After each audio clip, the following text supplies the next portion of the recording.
გამარჯობა მეგობრებო, როგორც დაგვირდით, შემდეგ ვიდეოში იქნებოდა მდგომ ქვებზე საუბარი შოტლანდიაში.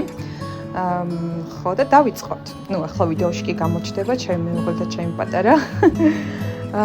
მას ჩანსე, როდესაც პირველი მოსახლეები შოტლანდიაშია 1000 წელზე მეტი ხნის წინ ჩავიდნენ, მათ დაიწყეს წარმოუდგენელი ძეგლების აღმართვა, რომელთაგანაც ზოგიერთის ნახვა დღესაც შესაძლებელია.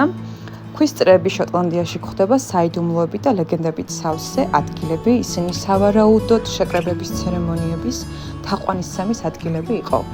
არანის ეს მდგომი ქვები არქეოლოგიური ისტორიით მდიდარი შთამბეჭდავი ჭაობის ნაწილია, მათ შორის ქვების წრეები, სამარხვის ქვები და სხვა.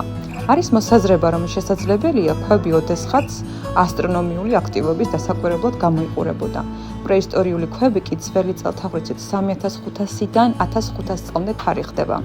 წრეები მაქრი გლენის თავთანაა გასწორებული, სადაც ზაფხულის შუა პერიოდში მზის ამოსვლა ჩანდა, ამიტომ ისინი რელიგიურ და აქტივობებთან არის დაკავშირებული. ერთ-ერთ წრეზე ცნობილია ფინგალის ქვაბის სავარძელი მითიური გიგანტის ფილმაკ-კამჰაის საპატივცემულოდ. მოკლედ, კიდევ ძალიან ბევრი საინტერესო რამ გველის წინ. უბრალოდ გამომყევით და დაათვალიერეთ.